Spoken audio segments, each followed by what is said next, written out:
Inicia la tarde con Meridiano Blue. Dirige Ricardo Ospina. Una de la tarde, 1 minuto. Bienvenidos a las noticias. Soy Juan Camilo Maldonado. Arrancamos Meridiano Blue con una noticia que toca la vida de millones de colombianos. El sistema de salud ya está en colapso. Crece la larga lista de clínicas y hospitales que han tenido que suspender servicios esenciales por la falta de plata. Mientras tanto, los pacientes hacen filas eternas para reclamar medicamentos que no llegan.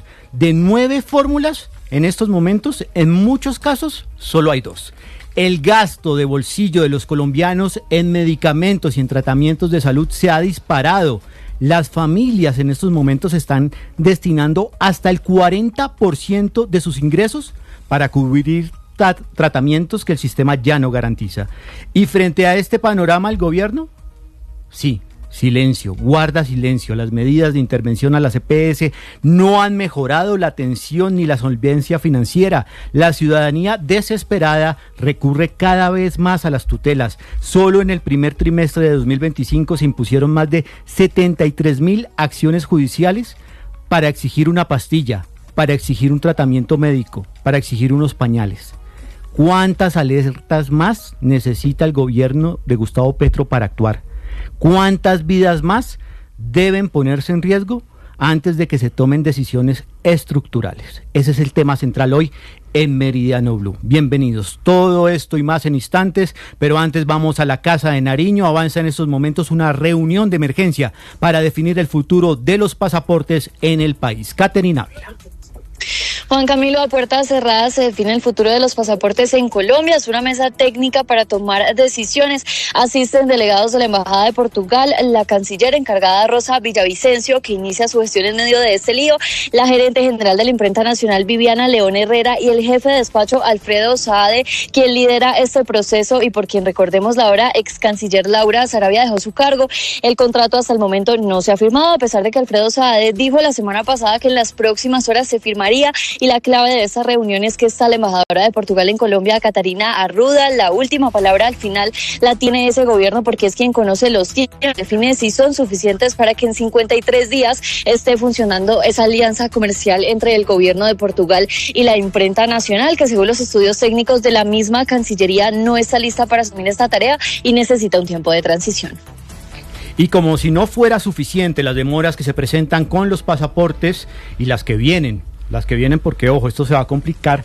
7 meses se van a demorar las obras de ampliación de la zona de inmigración en el aeropuerto El Dorado. Nicolás Rodríguez. Pues Juan Camilo, buenas tardes. Eso lo confirma la ANI, porque darán un paso importante para la ampliación del aeropuerto El Dorado, y es que la sala de inmigración pasará de tener 1.628 metros cuadrados a tener 2.162 metros cuadrados.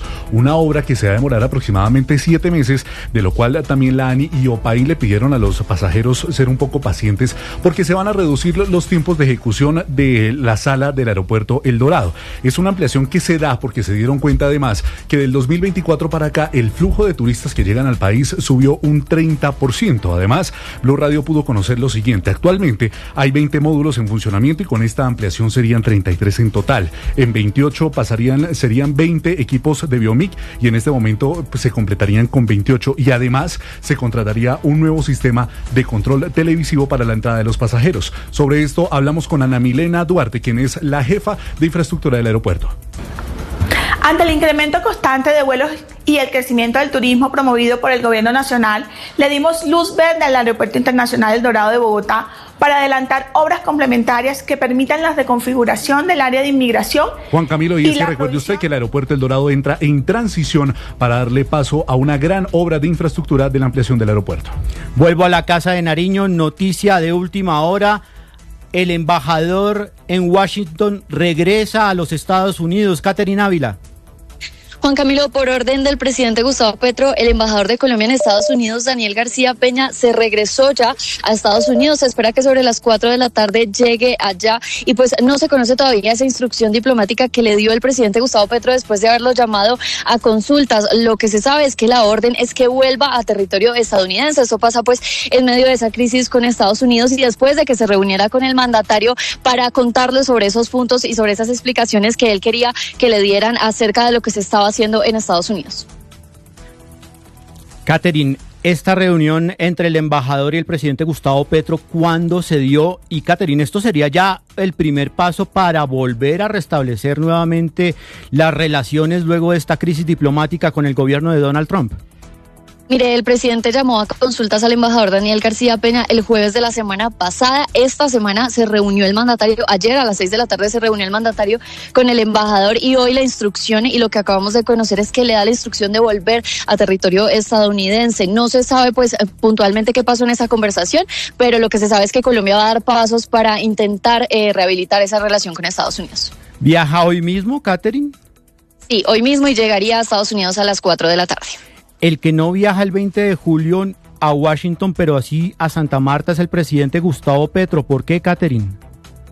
Mire, se confirmó y la Presidencia de la República confirmó que el desfile del 20 de julio será en Santa Marta. El presidente Gustavo Petro asistirá y se espera que sobre las 3 de la tarde ese día se regrese a la capital del país para la instalación de las sesiones ordinarias del Congreso de la República. Varias noticias entonces. El embajador de Colombia regresa a Washington como un primer paso para volver a restablecer las relaciones con los Estados Unidos. Estamos en las principales ciudades de Colombia en Meridiano Blue. En Bogotá crece la polémica entre el distrito y los habitantes del sector del Salitre, a donde serían trasladados los indígenas en Berá. Cristian Correa.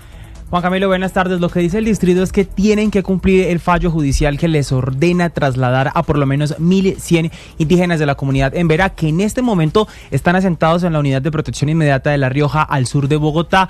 La justificación que entrega el fallo judicial es que las condiciones no son sanitarias y no son las óptimas para estas comunidades. El distrito designó entonces este terreno donde está ubicado una sede del Instituto de Protección y Acción Comunitaria. Sin embargo, la molestia de los habitantes del sector del Salitre, donde está ubicado el predio, es que no fueron tomados en cuenta para esta decisión. El problema de invisibilizar las problemáticas es esto, que se generan las tensiones que se han venido generando. Negar problemáticas ciertas de este terreno que tú ves hoy acá es lo que está generando hoy ese rechazo total por parte de los vecinos, no hacia el pueblo en Berá, sino ante el olvido y al desconocimiento institucional. En Berá para nosotros son seres humanos, ¿sí? Este predio no tiene los espacios, estoy dentro del predio, y no tiene los espacios para albergar a los en Berá, ¿sí? A nosotros nos han dicho que son 2.500 en Berá, ¿sí? Yo también veo... En las próximas horas se espera una reunión del distrito, también de delegados de la Unidad para las Víctimas que hacen parte de este proceso de reubicación de la comunidad en Berá para llegar a un acuerdo de convivencia con las comunidades del sector del Salitre. Juan Camilo. Vamos a esta hora a Medellín, porque no hay donde reubicar a los damnificados por la tragedia por las lluvias en la vereda Granizal de Bello, en el departamento de Antioquia. Alfonso Cárcamo. Y es que actualmente se contabilizan 27 personas encontradas sin vida por la emergencia de hace más de 2 semanas en la vereda Granizal de Bello. La atención y las ayudas a las personas damnificadas, que fueron más de 1.900, y a las que se encuentran en el albergue Fe y Alegría, que son 128, continúan. Los damnificados que se encuentran en el alojamiento temporal están pidiendo terrenos al gobierno nacional para construir sus viviendas. Así lo explicó Iván Ardila. Pues se le quería hacer una propuesta al gobierno, a ver qué se tiene como propuesta, o sea, decirles que si nos dan más bien unos terrenos y nosotros construimos en esos terrenos. Advirtieron que también tienen mucha incertidumbre por lo que sería su reubicación. No nos escuchan, no quieren llevar otra vez para La Marranera, al otro albergue, y allá estamos en zona de peligro, en alto riesgo. Necesitamos que nos reubiquen, necesitamos que nos den más ayuda. Al respecto, conversamos con la alcaldesa de Bello, Lorena González, quien aseguró que entregarán subsidios e irán resolviendo esa problemática paulatinamente. Ya iniciamos los protocolos para entregar subsidios de arrendamiento a las 163 familias damnificadas. Todas recibirán oferta de vivienda y por un mes un auxilio económico por la emergencia mientras consolidan la documentación requerida para los subsidios de arrendamiento. Las comunidades en esta zona también están pendientes de la solución a la falta de agua potable, la cual están subsanando con carrotanques de EPM por el momento, pero dicen que no es suficiente. Alfonso, gracias. El invierno golpea con fuerza a Colombia. Viviendas y cultivos inundados son algunas de las emergencias tras la apertura de compuertas de las represas de Betania y El Quimbo en el departamento del Huila. Silvia Lorena Artunduaga.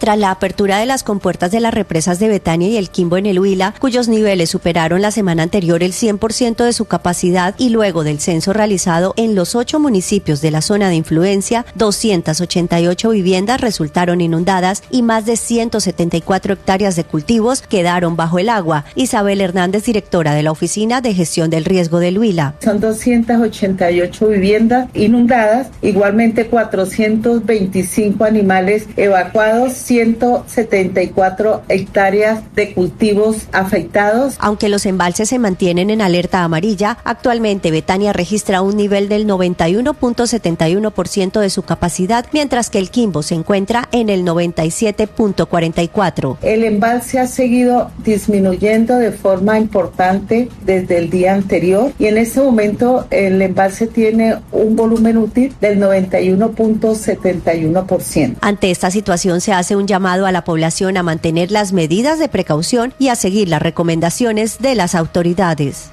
En Meridiano Blue estamos en las regiones de Colombia, vamos al Caribe colombiano. Arroceros de La Mojana se suman al paro nacional arrocero de la próxima semana. Vanessa Saldarriaga.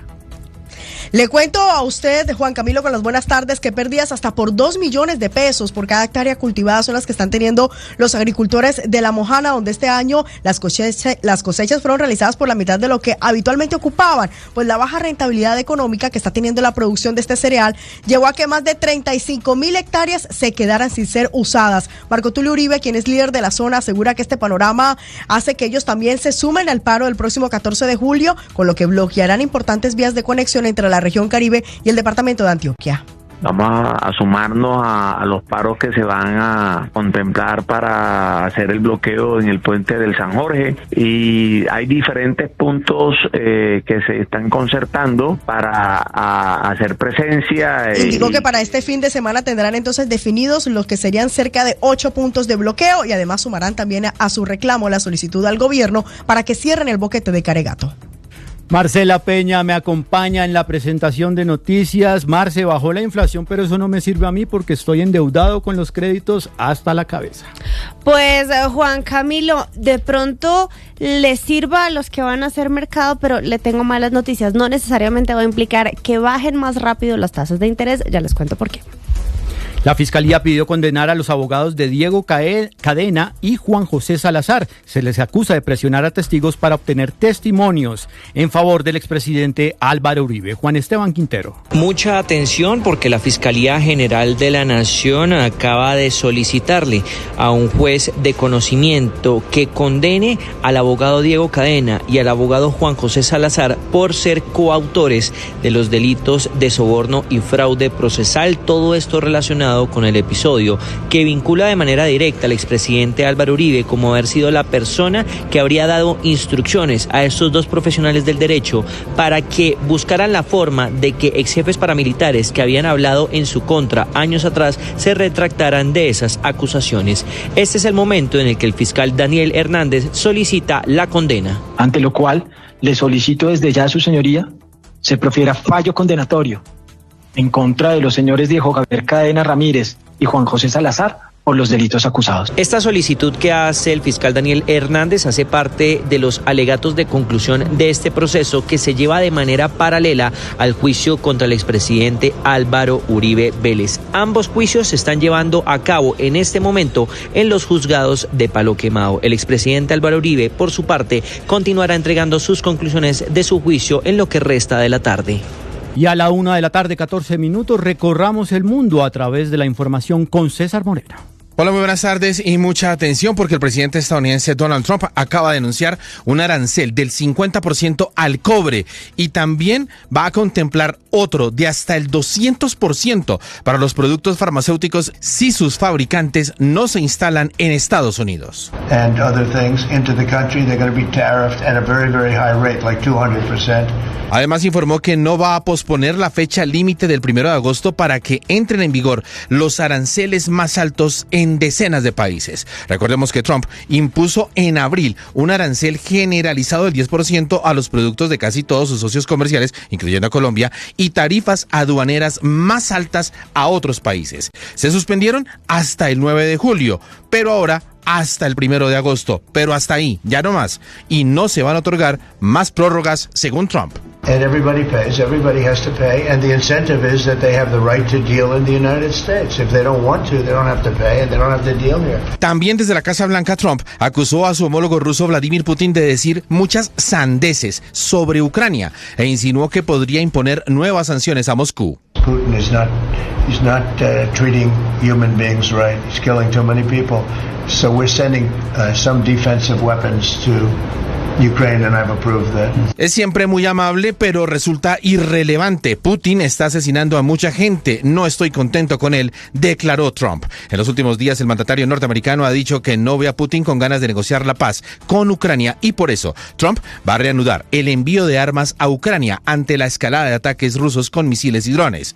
Necesitan tener con qué defenderse, dijo Trump. Y vamos a la península ibérica. El exceso de velocidad y un fallo en una rueda trasera del vehículo son las causas más probables del accidente en el que murieron el futbolista del Liverpool, Diogo Jota, de 28 años, y su hermano Andrés Silva, de 25, también jugador profesional. Así lo indica el informe forense. Todo apunta a que Diogo Jota estaba al volante del Lamborghini en el momento del accidente. Aunque el informe aún está en curso, los agentes han señalado que las marcas de una de las ruedas y el estado del vehículo apuntan a que se reventó la llanta durante un adelantamiento.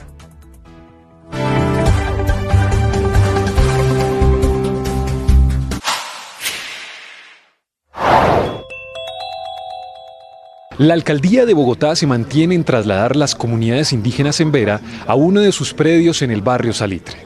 Isabelita Mercado, consejera de Paz, Víctimas y Reconciliación de Bogotá, defendió este traslado manifestando que han mantenido conversaciones con las comunidades del sector del Salitre para entender sus inquietudes frente a este reasentamiento de cerca de 1.000 indígenas en Vera que actualmente están en la UPI de La Rioja. Destacó que dentro de las características que determinaron que el traslado se dé hacia este punto es que es un predio cerrado que permite control sobre los menores de edad, porque es importante recordar que por lo menos el 50% de esta población es menor de 18 años. Creo que acá lo más importante es poder llegar a una... Cuidados intensivos. Blue Radio informa. Como les comentábamos al principio de esta emisión, el sistema de salud está en extrema fragilidad. Día a día, millones de usuarios de las EPS reportan enormes dificultades para acceder a sus tratamientos, a sus medicamentos, a lo más básico, por ejemplo, una pastilla de acetaminofén, y no lo logran. Tienen que hacer fila para lograr esto.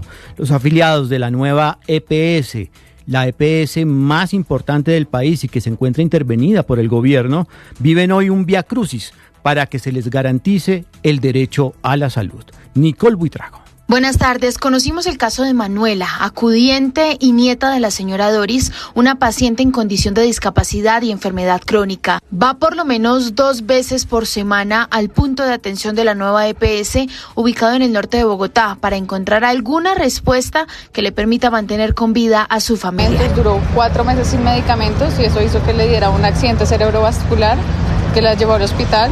Y le quitó bastante funcionalidad. Hemos pedido que le den terapia física, terapia ocupacional en el hogar, tampoco se lo han dado. Como la mayoría de pacientes, sienten frustración al ver que la salud de sus familiares se está deteriorando, mientras la nueva EPS no les da ninguna alternativa. Las cifras de la Superintendencia de Salud muestran que cerca de 11.500 afiliados han acudido a una PQR en el mes de mayo por falta de entrega de medicamentos, asignación de citas e insumos médicos. Tengo suspendía las terapias de quimioterapia porque llevo 2 meses sin tomar medicamentos y no me los entregan. Y es que las cifras más recientes muestran que la nueva EPS fue la entidad con más acciones de tutela en Colombia, representando el 27% del total de tutelas, es decir, cerca de 44.323 en el último año, sumado a que varias IPS han cerrado los servicios médicos para los afiliados de esta entidad por las deudas que todavía tiene con clínicas y hospitales. Nicole Buitrago, Blue Radio.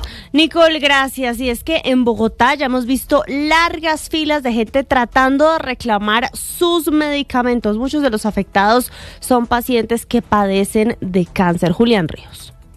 Hola compañeros, buenas tardes. Pues hicimos un recorrido durante la mañana en varios puntos droguerías y dispensarios donde se están entregando medicamentos y todavía sigue esa problemática y ese eterno problema de las largas filas y de los usuarios que salen con las manos vacías de estos dispensarios o con sus medicamentos pendientes que tienen que volver durante 15 días o un mes después y nunca les entregan los medicamentos. Parece que es un tema y un problema de nunca acabar.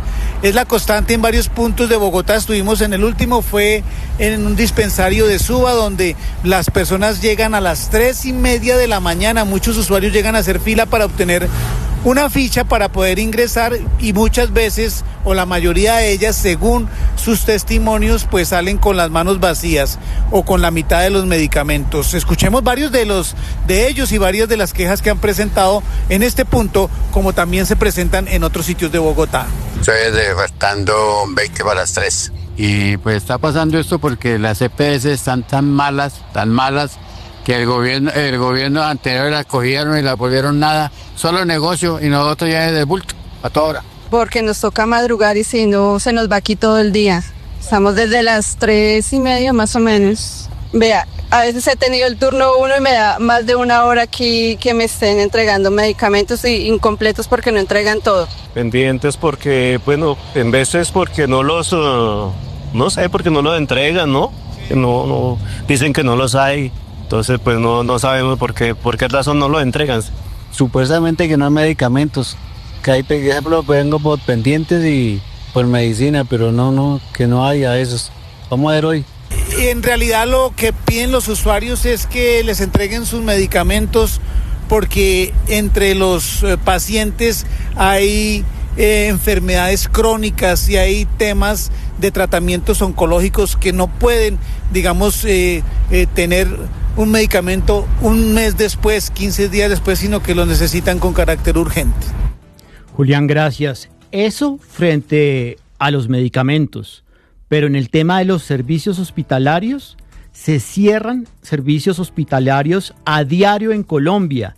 Son más de 13.000 los servicios hospitalarios que han dejado de operar en el país en los últimos meses. Y esto sucedió ayer en Bogotá, porque hay incertidumbre y preocupación entre los usuarios de la Fundación Hospital San Carlos en la capital del país, luego de que se anunciara el cierre temporal del servicio de urgencias. Califican la situación como grave y un reflejo de la delicada crisis del sistema de salud. Esta es la historia con Jessica Gutiérrez. Pacientes y familiares que llegan a esta hora a la Fundación Hospital San Carlos expresan su preocupación por el cierre temporal del servicio de urgencias a partir del 31 de julio de este año, pues según relatan, esta decisión los deja sin una alternativa clara en caso de enfrentar una emergencia médica. Algunos usuarios manifestaron a Blue Radio su incertidumbre frente a la medida, asegurando que no saben a qué institución acudir si requieren atención inmediata, especialmente cuando afirman estar al día en sus pagos en el sistema de salud. También señalaron su inconformidad con el manejo de la situación y responsabilizan directamente al gobierno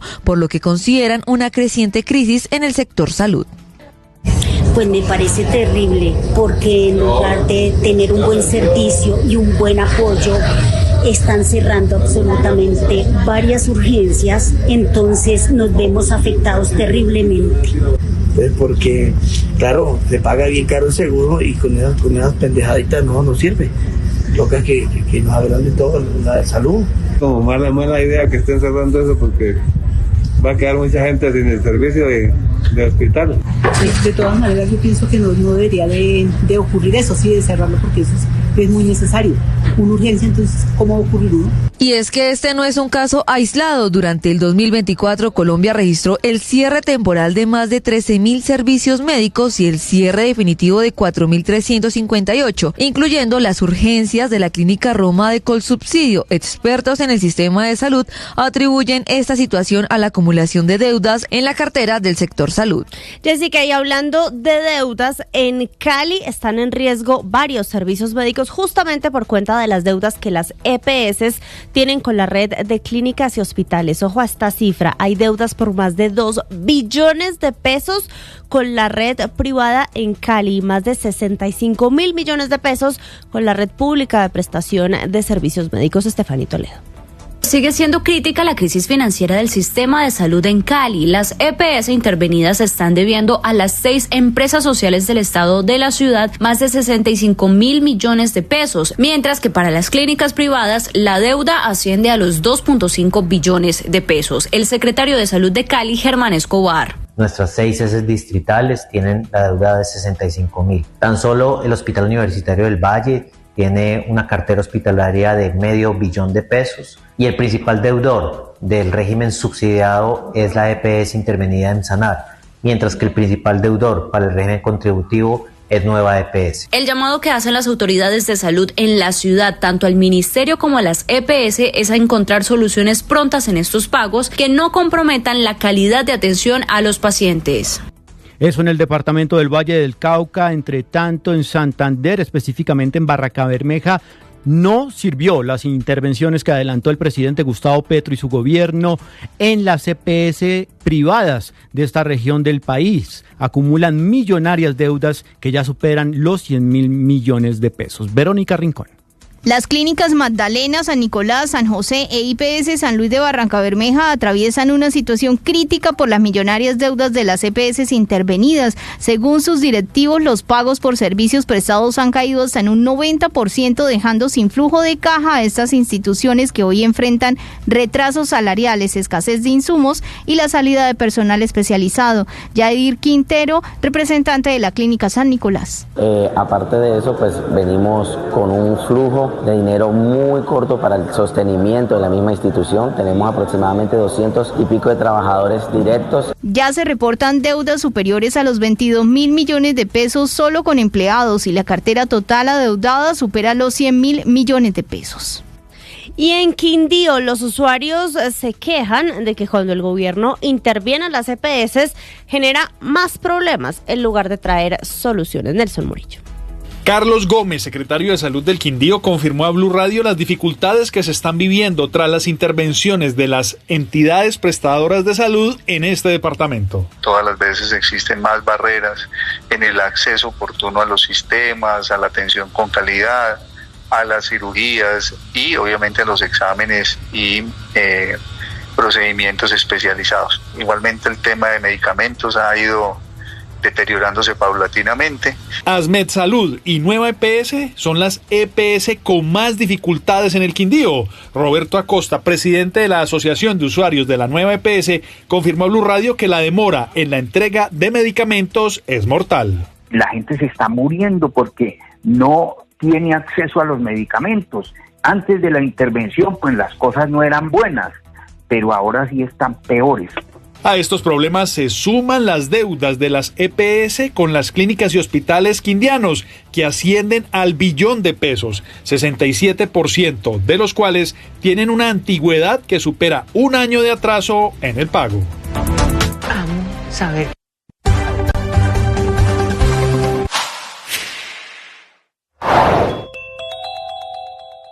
La alcaldía de Bogotá se mantiene en trasladar las comunidades indígenas en Vera a uno de sus predios en el barrio Salitre. Isabelita Mercado, consejera de Paz, Víctimas y Reconciliación de Bogotá, defendió este traslado manifestando que han mantenido conversaciones con las comunidades del sector del Salitre para entender sus inquietudes frente a este reasentamiento de cerca de 1.000 indígenas en Vera que actualmente están en la UPI de La Rioja. Destacó que dentro de las características que determinaron que el traslado se dé hacia este punto es que es un predio cerrado que permite control sobre los menores de edad, porque es importante recordar que por lo menos el 50% de esta población es menor de 18 años. Creo que acá lo más importante es poder llegar a un acuerdo de convivencia, porque Bogotá no puede ser una ciudad que segrega o que es sectaria. Entonces acá tenemos que encontrar son formas en las que todos podamos convivir de una mejor manera. Frente a los temas de los riesgos que menciona la comunidad, entendemos la alerta, pero una de las ventajas que tiene este predio es que es un predio... Los deportes, fútbol, ciclismo, béisbol, baloncesto, automóvil, todos en Meridiano Blue. Y comenzamos hablando de fútbol. Estamos a media hora del arranque de la primera semifinal de la Copa Mundial de Clubes de la FIFA en los Estados Unidos, en Nueva York. Van a estar jugando Fluminense frente al Chelsea, el equipo brasilero que hoy representa este lado del mundo y que tendrá como titular al colombiano John Arias. en el ataque junto a Germán Ezequiel Cano, el ex delantero del Deportivo Independiente Medellín. Tendrá jugadores también como Thiago Silva en la mitad de la cancha, en la zona defensiva, junto con Guga, Hércules, Facundo Bernal y René, con Fabio en el arco. Así que así irá Fluminense hoy para buscar su pase a la gran final del torneo. Campeón de Copa Libertadores, quiere soñar el equipo de Río de Janeiro con la posibilidad de llegar a la final y ser campeón mundial de clubes. Repetimos entonces, John Arias será titular junto a Germán Ezequiel Cano por parte del conjunto brasilero. Mientras tanto, el Chelsea va a tener también un equipo importante con Robert Sánchez en el arco, con Cucurella entre los hombres más destacados de la zona de la defensa, Moisés Caicedo y Enzo Fernández en la primera línea de volantes, Pedro Neto, Cole Palmer y arriba Joao Pedro, los 11 titulares del equipo británico que dirige el italiano Enzo Maresca. 2 de la tarde, primera semifinal entonces de la Copa Mundial de Clubes de la FIFA. Estamos atentos a los diferentes movimientos que hay alrededor del mundo. Se acerca la posibilidad real de que Richard Ríos sea jugador del fútbol italiano.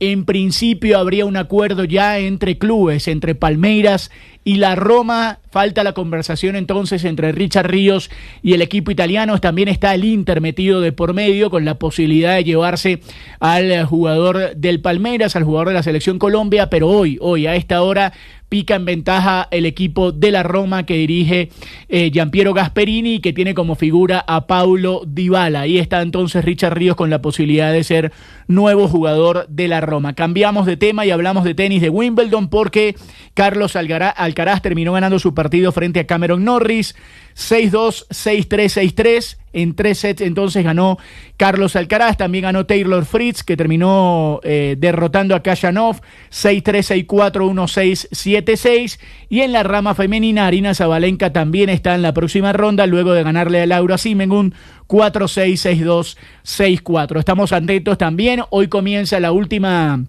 serie de partidos del béisbol de las Grandes Ligas antes del Juego de las Estrellas, así que estaremos atentos a la actualidad de los beisbolistas colombianos. Pero recuerden, 2 de la tarde juega Fluminense frente al Chelsea. John Arias, hoy catalogado de los mejores jugadores de la Copa del Mundo, será titular por el Fluminense junto a Germán Cano frente al Chelsea. Partido a las 2 de la tarde y por supuesto toda la información acá en Meridiano Blue.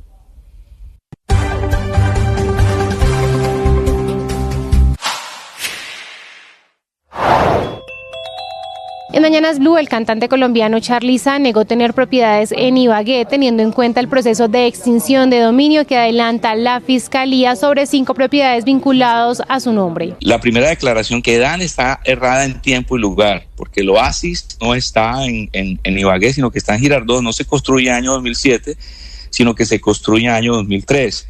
Y es aún más grande la mentira cuando dicen que Capachos y que Solaris hacían parte de Charly Sa o eran propiedad de Charly Sa que se prestaba para lavar dinero de los paramilitares. Si tú pides un certificado de libertad o pides una cámara de comercio de Ibagué, que eso ya lo hicimos nosotros y hace parte de las pruebas que tenemos, yo jamás aparezco como propietario de ninguna discoteca en Ibagué. Todo el mundo sabe perfectamente que la única discoteca que yo he tenido en Colombia, las inversiones que yo he hecho en Colombia las he hecho en Girardot, Cundinamarca. Ni he tenido discotecas en Ibagué, ni Solaris, ni Capachos, ni venta de nada, absolutamente. O sea, eso quiere decir que usted no tendría problema en que le extinguieran el dominio a Capachos y a Solaris, porque usted no tiene nada que ver con eso. No, es que yo no tengo ningún tipo de problema. Yo estoy defendiendo lo que Dios me ha dado a administrar desde hace 20 años. Sigan la entrevista completa en nuestro canal de YouTube. En Blue le ponemos cara a la radio.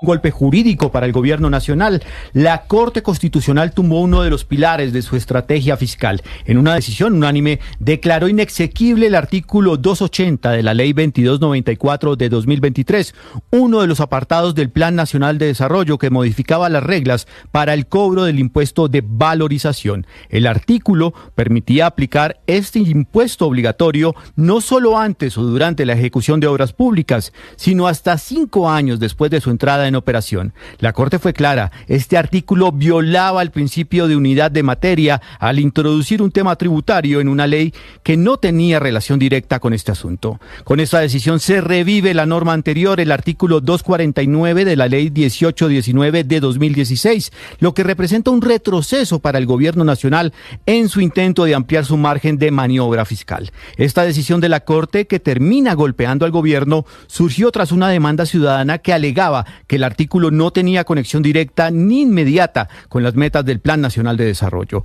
La Corte coincidió que no demostró que modificar el momento del cobro fuera esencial para ejecutar proyectos viales, ni que los recursos recaudados en forma tradicional fueran insuficientes.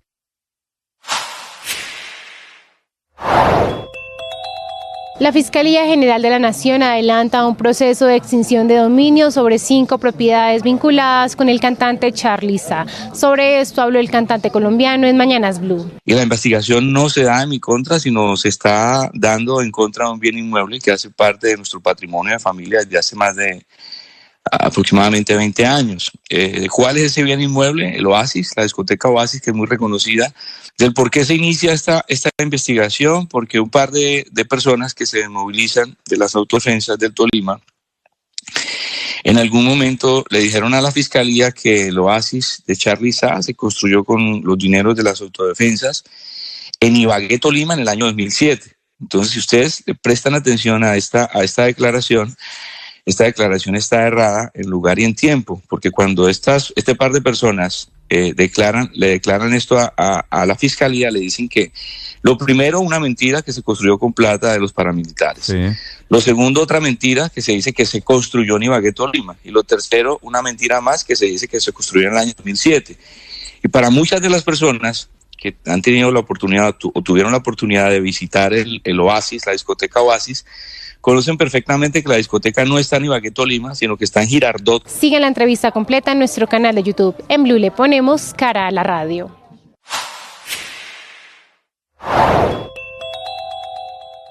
Avanza el juicio contra el expresidente Álvaro Uribe. En Blue, todos los detalles. Esta declaración nace luego de que el expresidente Álvaro Uribe se refiriera a una acusación que había hecho un ex jefe paramilitar, alias Pipintá, en donde vinculaba a su familia con la masacre de Río Sucio por allá en el año de 1997, pero también con la muerte de un líder indígena en esa zona. Esto fue lo que dijo el expresidente Álvaro Uribe, tildando esta... Es lo que usted debe saber a esta hora en Meridiano Blue.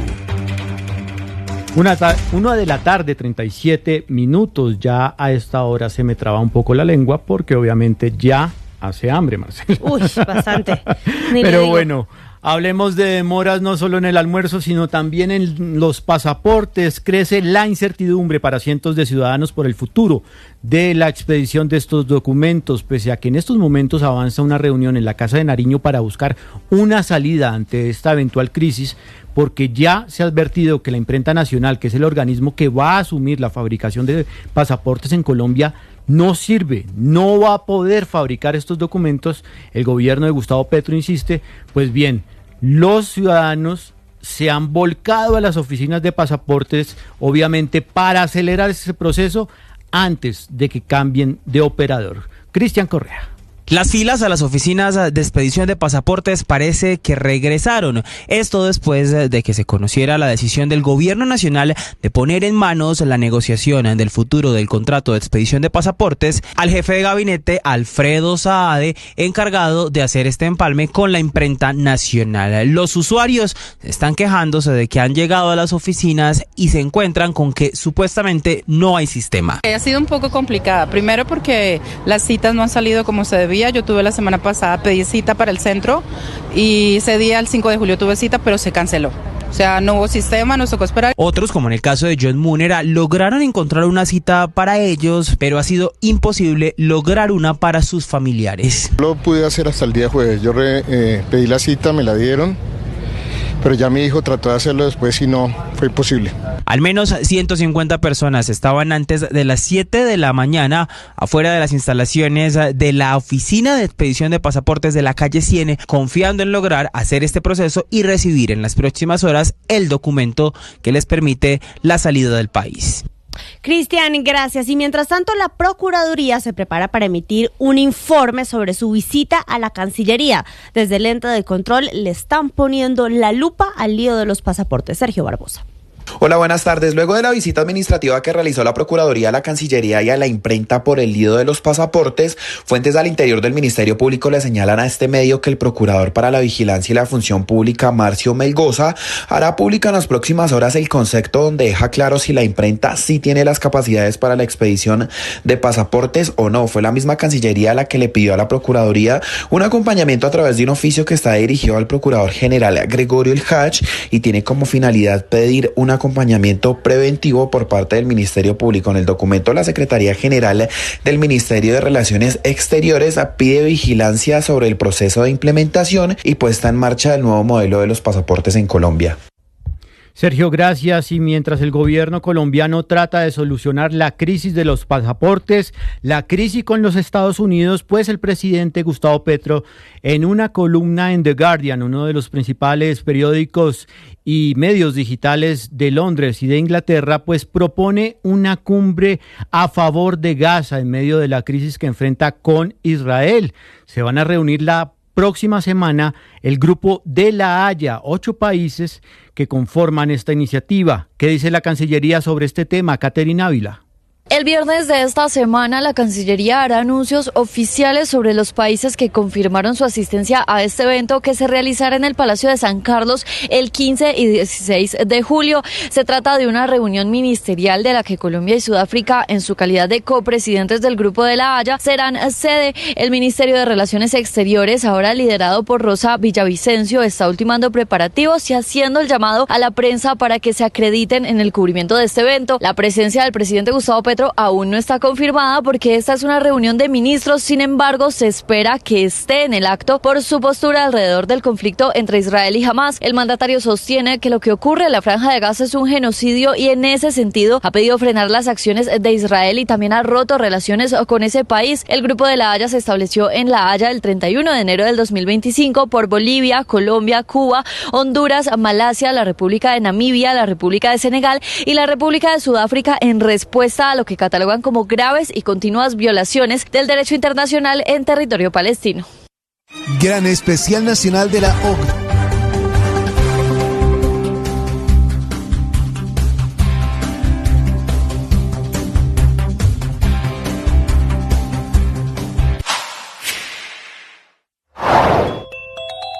En medio de la crisis de los pasaportes que ya se está sintiendo en las calles, el presidente Petro decidió anticipar la salida de su canciller, Laura Sarabia, que dejará de serlo a partir de hoy y a quien no quisieron escuchar en sus advertencias sobre el desorden y el caos que viene en la expedición de los pasaportes. Lo dice ella, se lo repitió al presidente Petro. La última advertencia la hizo personalmente en la Casa de Nariño, de que la imprenta no está lista, de que no tienen las máquinas, que no está firmado el contrato con la Casa de la Moneda de Portugal, de que los... y mercados en Meridiano Blue. Hablamos ahora de economía, se los contábamos al principio, la baja en la inflación, pues los líos financieros del gobierno están llevando a que los colombianos estemos pagando unos créditos más caros de los que podríamos tener, porque esos problemas están comiendo parte de las reducciones a la tasa de interés que hemos visto en los últimos meses. Hoy endeudarse, Marcela Peña, es muchísimo más caro que en la época de la pandemia. Que antes de la pandemia, sí señor. Vea, ayer salió el dato de inflación y el gobierno está echando voladores y muy feliz porque por fin, después de casi 4 años, tuvimos un dato por debajo del 5%. Obviamente lo primero que hizo el presidente Gustavo Petro fue decirle al Banco de la República: señores, es hora de que bajen las tasas de interés. El problema es que en el Banco de la República no se van a emocionar tanto y puede que sí las bajen, pero poquito. Eso es lo que creen analistas y expertos, como el director de Fedesarrollo, Luis Fernando Mejía, que cree que el espacio para bajar tasas va a ser de apenas 25 puntos en la próxima reunión y que el Banco de la República ha bajado las tasas en los últimos meses, pero eso no se ha visto completamente reflejado en el mercado. ¿Por qué? Porque los líos financieros del gobierno son enormes y cada vez paga tasas de intereses más altas por endeudarse. Dicho de otra manera, en ausencia del riesgo fiscal que estamos viendo en los últimos meses, las tasas de interés de crédito para empresas y hogares habrían bajado mucho más de lo que lo han hecho especialmente en los últimos 2 años. Es decir, podríamos, Juan Camilo, estar pagando créditos muchísimo más baratos y la situación hacia adelante pues podría seguir así, porque es que las proyecciones fiscales están bien complicadas. También hablamos con Carolina Monzón, analista jefe de Itaú. En la medida que los niveles de déficit fiscal se mantengan cercanos al 7%, que son niveles parecidos a los de la pandemia, el Banco de la República sí va a mantener una posición más cauta y una tasa de interés que en promedio es muy por encima de lo que teníamos antes del 2020. Y es que el lío del gobierno pagando tasas elevadísimas de interés en los mercados lo está llevando a hacer toda clase de malabares. Por ejemplo, está emitiendo títulos de deuda pública en plazos más cortos para ver si se ahorra una plática, porque es que no es poco, Juan Camilo. Este año, de cada 100 pesos que los colombianos pagamos en impuestos, 16 se van a pagar intereses, y al final del día eso también afecta a su bolsillo por otro camino, y es que se viene, ya se lo hemos dicho, una nueva reforma tributaria. Y mire, Marcela, la reforma tributaria que se viene también había sido denunciada por parte de sectores políticos del senador Mauricio Amin como una reforma tributaria disfrazada. Esto en el caso del artículo del Plan de Desarrollo que permitía el cobro del impuesto de valorización a más de 140.000 predios ubicados entre Barranquilla y Cartagena, y obviamente en otras regiones del país, este impuesto de valorización que terminó tumbando la Corte Constitucional. Obviamente hay reacciones positivas en el Caribe colombiano. Vanessa Saldarriaga.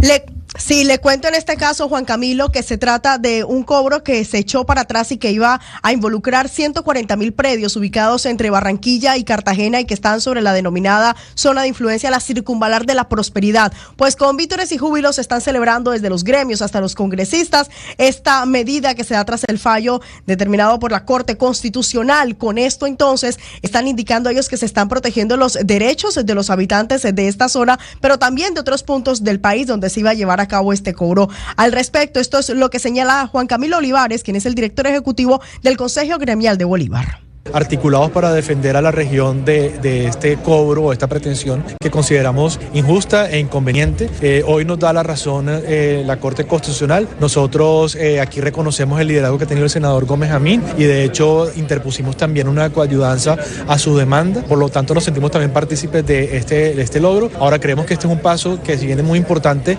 aún nos queda pendiente el fallo del Consejo de Estado. También tenemos una demanda de nulidad simple ante esta Corte, que esperamos que pronto sea resuelta, por lo menos. Dice que si bien esto es un paso importante, están a la espera del fallo del Consejo de Estado, donde tienen una demanda de nulidad para que con el paso de los meses y los años no se pueda resucitar este fantasma de este cobro de valorización que estaría afectando a más de 140.000 familias. Vanessa, gracias. Y seguimos en Barranquilla porque comienza este jueves el Foro de Desarrollo Local de la Organización para la Cooperación y el Desarrollo Económico de la OCDE. Líderes globales y expertos van a dialogar sobre los desafíos y oportunidades del desarrollo territorial. Diana Ospino. Marcela, desde este martes y hasta el viernes 11 de julio se lleva a cabo en el Centro de Eventos Puerta de Oro de Barranquilla el Foro de Desarrollo Local de la Organización para la Cooperación y el Desarrollo Económico, y hoy arrancó con la denominada Agenda Paralela. Mañana se tendrá ya a cabo la agenda en firme de este evento, en donde hay delegaciones de 38 países del mundo. Durante la mañana de hoy se estuvo dialogando sobre turismo y naturaleza, y esta tarde la agenda continúa con los alcaldes de Cali, Alejandro Eder, el de Bogotá, Carlos Fernando Galán, los de Bucaramanga y el alcalde de Barranquilla, entre otros mandatarios de la región. Estos estarán dialogando sobre biodiversidad y sobre los retos que enfrentan en sus territorios. Entre tanto, el gobernador del Atlántico, Eduardo Verano de la Rosa, quien también ha estado en diferentes conversaciones la mañana de este martes, indica que la idea es ver la dinámica de las economías que están manejando otros países para apropiar ideas y permitir dinamizar nuestra economía propia.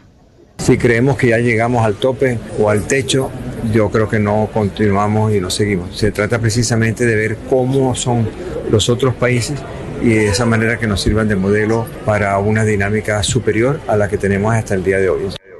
Pues hay que decir que la seguridad de este foro, que por primera vez se realiza en Latinoamérica, está garantizada por unos 1.100 miembros de la fuerza pública que están no solo en los alrededores de este centro de eventos, sino también en toda la ciudad y especialmente en los principales puntos turísticos de Barranquilla para garantizar el orden de todas las personas que llegan. Seguimos con más información económica. Les informábamos hace un momento la noticia de último minuto.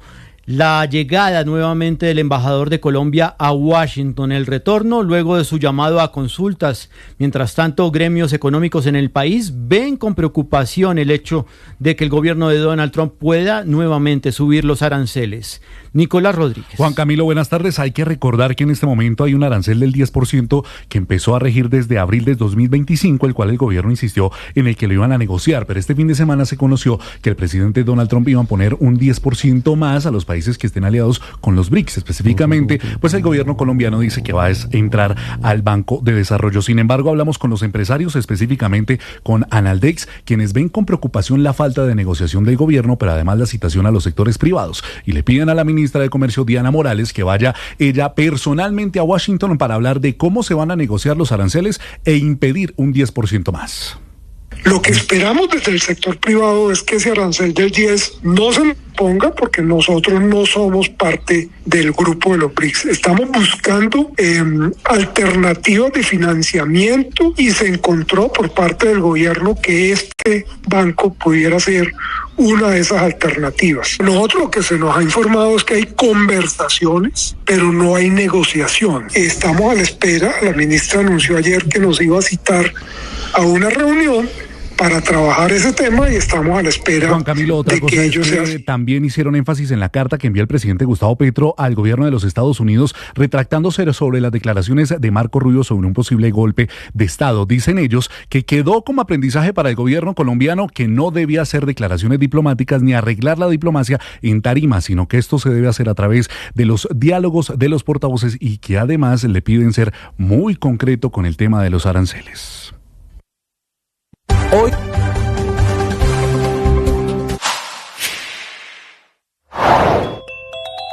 la Fundación Clínica del Norte de Bello, Antioquia, también cerrará el servicio de urgencias.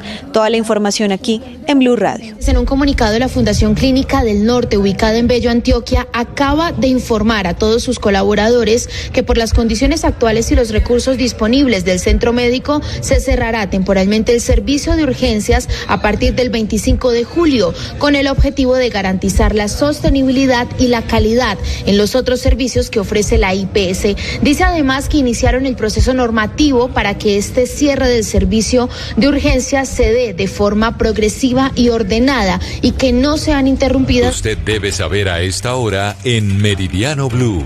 El expresidente Uribe entrega sus últimos argumentos en el juicio por falsos testigos, que ya se ha extendido por 6 meses. Juan Esteban Quintero.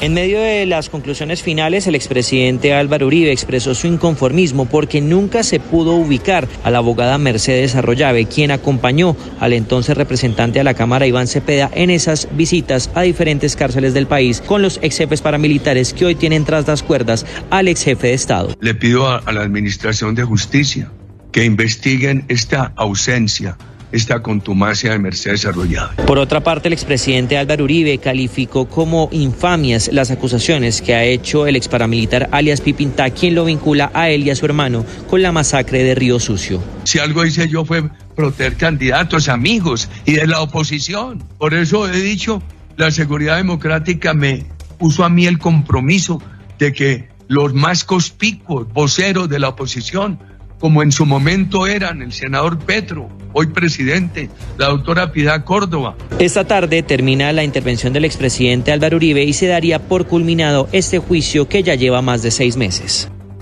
Asista al 10º Congreso de...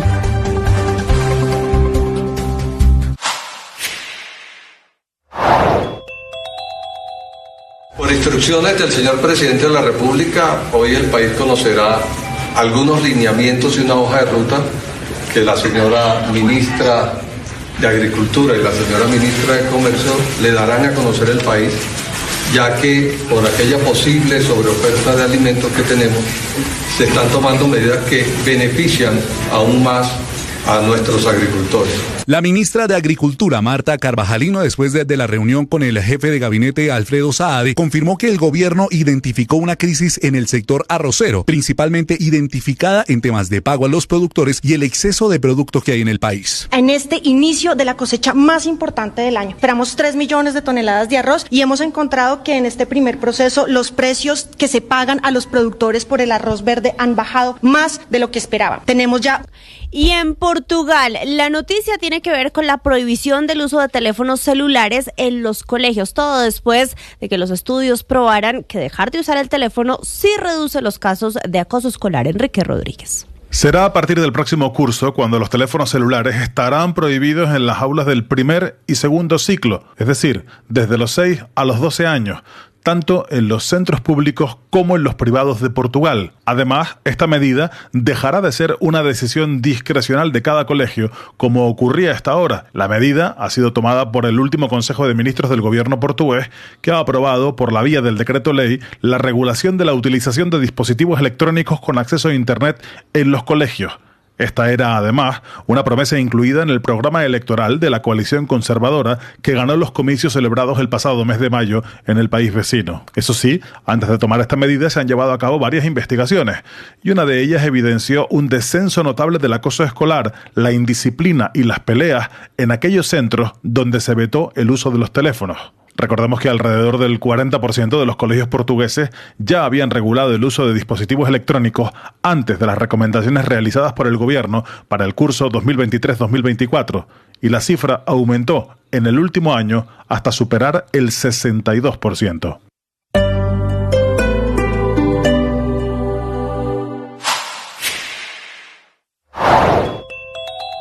Teniendo en cuenta el proceso de extinción de dominio que adelanta la Fiscalía sobre 5 inmuebles vinculados con Charly Sa, en Mañanas Blue el cantante colombiano se refirió a una posible confusión con un arrendatario. A Harry Whitman Malo, una persona de Girardot, le rentamos la discoteca Al Oasis en el año 2003. El primer año paga perfectamente los arriendos.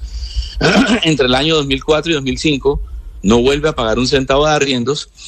Y esta persona empieza a andar con personas armadas, escoltado. Iniciamos una demanda penal y una demanda a nivel de juzgado para que nos devolviera el bien inmueble. El pleito demoró 2 años y resulta y pasa que dentro de la investigación que nosotros estábamos haciendo, nos enteramos que este señor, Harry Whitman Malo, quien era el arrendatario nuestro en el tercer piso del bar, construyó otra discoteca en Melgar, Tolima, llamada Oasis. Contrató al mismo arquitecto que nos diseñó el centro comercial en Girardot para hacer una réplica exacta de lo que era la fachada del centro comercial entre el año 2004 y 2005. Yo fui el que le di esa información a la Fiscalía porque la Fiscalía no tenía ni idea de eso. Para una mejor experiencia con esos contenidos, suscríbanse a nuestro canal de YouTube. En Blue le ponemos cara a la radio. Los pacientes del Hospital San Carlos se pronunciaron luego del anuncio del cierre del servicio de urgencias. Toda la información aquí en Blue Radio. Luego de que la Fundación Hospital San Carlos de Bogotá anunciara el cierre temporal de su servicio de urgencias a partir del próximo 31 de julio del 2025, personas que llegan a visitar a sus familiares lamentan la situación y sobre todo la crisis en la salud que está viviendo Colombia. De todas maneras, yo pienso que no debería de ocurrir eso, sí, de cerrarlo, porque eso es muy necesario. Una urgencia, entonces, ¿cómo va a ocurrir uno? Pues muy mal por un lado, pero como también el gobierno es porque no les han pagado.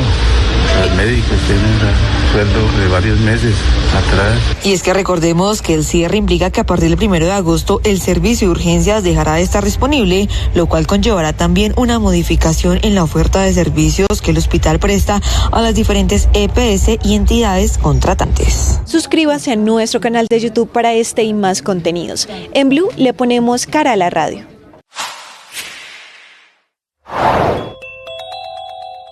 Buenas noticias en materia económica, bastantes raras por estos días, pero muy oportunas para el costo de vida, con una inflación anual en junio que fue de 4.82%, por primera vez por debajo del 5% en más de 4 años y alejándose del pico del 13% que tuvimos en el 2022, hace un par de años largos, cuando fue la más alta de este siglo y se ensañó contra el bolsillo de 50 millones de colombianos. Carestía que por fortuna vuelve nuevamente a sus fueros, acercándose a la meta del Banco de la República del 3%, cuya junta hoy merece palmas y aplausos por el milagro en el costo de vida gracias a sus oportunas subidas de tasas y apretones de clavijas. Un trabajo ingrato, no obstante, porque hoy está nuevamente en el ojo de la opinión pública, con los empresarios pidiéndole una reacción en política monetaria, como escribió en las últimas horas el presidente de la ANDI, Bruce McMaster, y también con el presidente de la República, presionándola para que empiece a bajar más rápido las tasas y diciendo errónea e equivocadamente